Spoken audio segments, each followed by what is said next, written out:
Alors, dans l'actualité de ce lundi, le 6 octobre 2025, d'abord, laissez-moi vous parler de cette magnifique température en fin de semaine. J'espère que vous en avez profité. C'était le fun de voir le monde dehors, ramasser des feuilles, pour ceux qui en ont, ou encore fermer les piscines, les spas. C'était vraiment là, la fin de semaine pour faire ça. Mais là, ce qu'on parle, c'est des records de chaleur battus au Québec, des températures estivales allant jusqu'à 30 degrés qui ont balayé plusieurs régions de la province hier. Notre région n'a pas connu, je pense pas que ça a monté à 30 degrés, mais je vous dirais qu'il a fait chaud. Peut-être 25-26, là.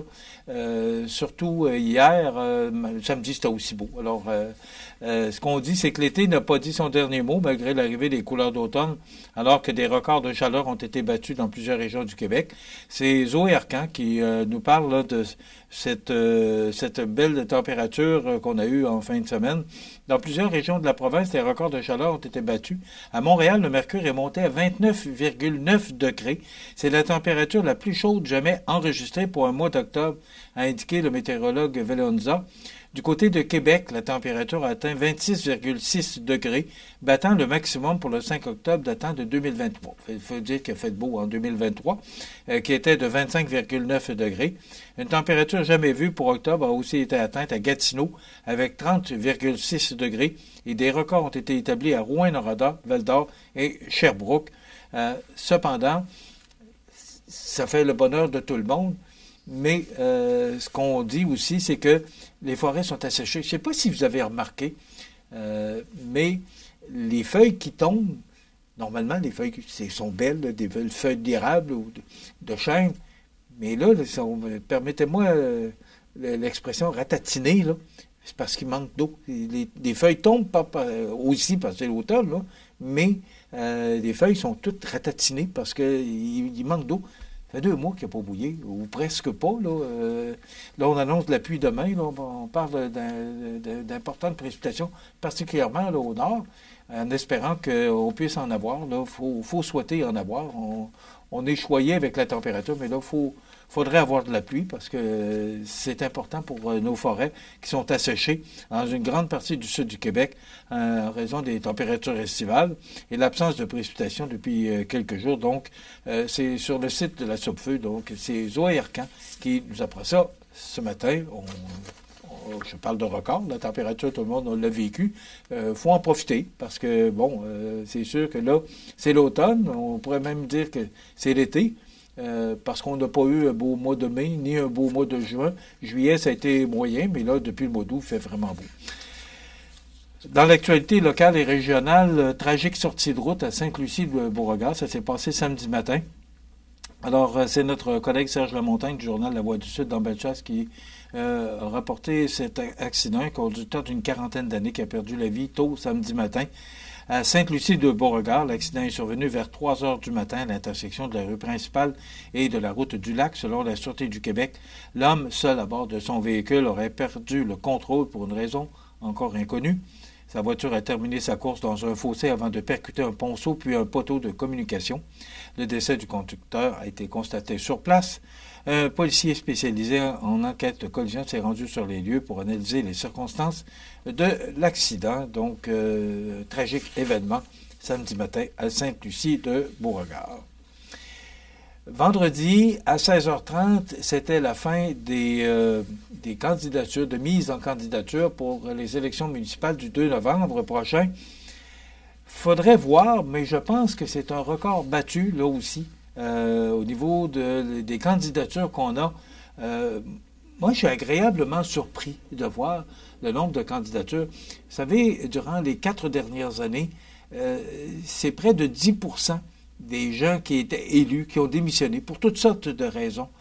Mais c'est près de 1000, j'ai dit près, parce que c'est peut-être plus près de 800, mais quand même, c'est beaucoup de monde qui ont démissionné pour toutes sortes de raisons. Et là, on se posait des questions à savoir, ça va ressembler à quoi les élections du 2 novembre prochain? Bien, à Montmagny, c'est 20 candidatures, c'est beaucoup de monde. À la mairie, vous savez, parce qu'on vous en a parlé, C'est Pierre Bouffard, c'est par ordre alphabétique bien sûr, donc Pierre Bouffard, Gabriel Brisebois et Michel Mercier qui sont les candidatures à la mairie de Montmagny. Et dans les districts 1, 3, 4, 5 et 6, les citoyens auront également à choisir leurs représentants parce que Jessie Croteau a été élue par acclamation dans le district 2.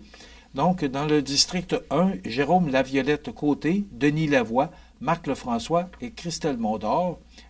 4 dans un district, on n'a pas vu ça souvent. Dans le district 3, Michel Bernard, Bernard Boulay et Antonio Bourassa. District 4, Gabriel Dubé et Mireille Thibault.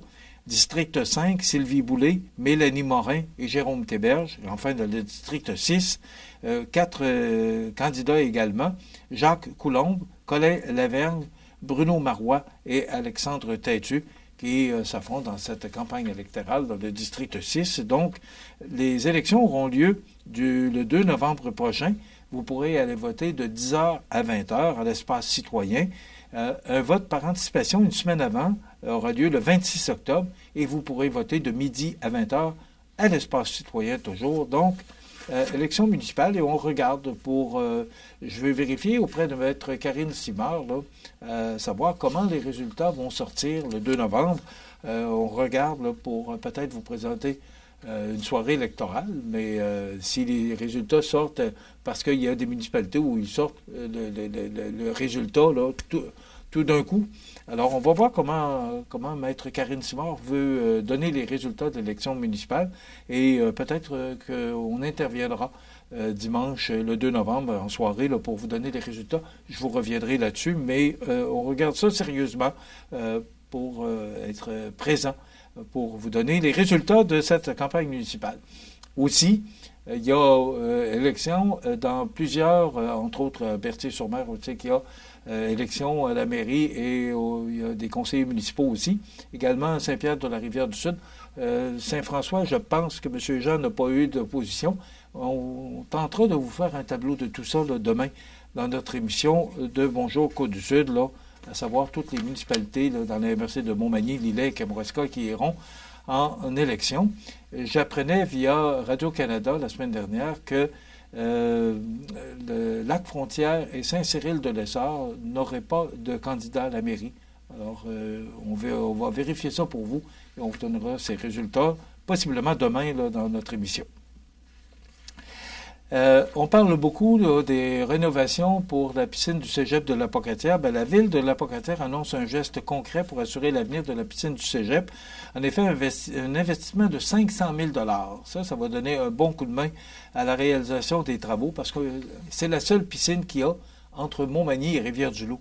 Donc, vous comprendrez là, que ce soit au niveau de la sécurité nautique ou encore le sport nautique, là, ça prend une piscine et les gens de Saint-Jean-Port-Joli maintenant viennent à Montmagny ou encore vont à Rivière-du-Loup. Ça commence à être loin pour eux, Rivière-du-Loup. Donc, c'est un besoin, là. Et la ville de la Pocatière a décidé de s'investir. Donc, c'est un versement unique de 500 000 $ sur 4 ans, entre 2025 et 2029. Un loyer annuel de 110 400 indexé de 2030 à 2034. Une tarification préférentielle pour les citoyens, la gratuité des bains pour la population locale et 25 % des places réservées dans les activités aquatiques. Ces mesures représentent 665 heures de service à la population. Donc, ça représente sur 10 ans là, pour la Pocatière un investissement de 1,68 million de $. On apprenait là, que le maire Vincent Bérubé, qui était maire par intérim, si je peux dire, parce que j'ai posé la question quand il est venu nous voir, à savoir, là, est-ce que vous êtes maire par intérim ou maire de l'ancienne ville de la Pocatière et de la nouvelle ville? En tout cas, on a eu de la misère à définir son titre, mais là, il a été élu par acclamation. Donc, M. Vincent Bérubé est le nouveau maire de la nouvelle ville de la Pocatière. Donc, bravo, félicitations à vous, M. Bérubé. On verra s'il y aura aussi des élections au niveau des conseillers municipaux. Mais M. Bérubé a été élu par acclamation. Et je pense que c'est mérité. Il a travaillé fort dans le dossier de la fusion avec Saint-Onésime-d'Ixworth et Sainte-Anne-de-la-Pocatière. Et je pense que les gens voulaient lui donner le mandat pendant les prochaines 4 années 4 années, pardon. Vous allez lui donner le mandat. Bon, vous avez voulu faire cette fusion, maintenant, on vous donne le mandat de réussir la fusion. Puis c'est pas un travail facile, il nous en a parlé d'ailleurs, qu'il aura à faire au cours des 4 prochaines années. À l'île aux Grues, maintenant, la municipalité vient d'adopter officiellement sa planification stratégique 2025-2030, un document qui servira de feuille de route pour les 5 prochaines années. Fruit d'une vaste démarche de concertation amorcée en mars 2024 avec la MRC de Montmagny. Ce plan a mobilisé la population, les comités locaux, les entrepreneurs agricoles et touristiques, ainsi que plusieurs partenaires régionaux. C'est plus d'une centaine de citoyens qui ont répondu à un sondage en ligne. 45 ont participé à des consultations individuelles et 12 rencontres de comités ont permis d'affiner les priorités avec 7 grandes orientations. Bravo aux gens de l'île qui se prennent en main et qui disent pendant ces prochaines années, voilà ce qu'on peut faire et ce qu'on veut faire pour tirer du monde puis rendre notre île agréable à vivre. Donc, c'est un plan là, sur 5 ans. Et aussi, c'est la semaine de la prévention des incendies. Donc, un avertisseur de fumée est tellement important. Un avertisseur aussi de monoxyde de carbone. Donc, c'est la semaine de la prévention des incendies. Et c'est sous le thème, cette année, ce matin, Mathieu ne s'est pas réveillé. Ce n'est pas son réveil qui faisait défaut. C'est son avertisseur de fumée. Donc, c'est le message phare de la campagne qui frappe fort cette année. Tellement important que des avertisseurs de fumée. Maintenant, on parlait d'élections et M. Marchand là, qui dénonce des commentaires sur les réseaux sociaux. Là. Le maire de Québec dénonce haut et fort les propos, et je cite là, le mot de M. Marchand, dégueulasses et violents, qui sont diffusés sur le fil X, sur un fil anonyme. Là. Alors, vous savez, j'en parlais tout à l'heure, des gens qui se sont retirés, près de 1000 personnes là, au cours des 4 dernières années, qui ont accepté de se lancer en politique municipale et qui ont décidé de se retirer pour toutes sortes de raisons. Mais entre autres, là, c'est pas toujours facile la vie d'un maire et la vie d'un conseiller municipal parce que on appelle ça un gouvernement de proximité. À chaque jour, ces gens-là sont confrontés à leurs citoyens et citoyennes et ils travaillent pour nous. Vous savez, je vous disais tantôt que Lac-Frontière et Saint-Cyril-de-l'Essard n'auraient pas de candidat à la mairie. On va vous revenir là-dessus.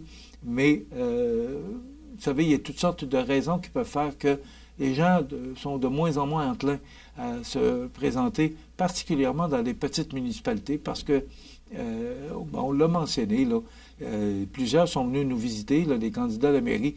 Ce qu'on parle de plus en plus, c'est de fusionner des services, parce que on ne peut pas toujours imposer aux citoyens sur le compte de taxes que ça coûte pour opérer une municipalité.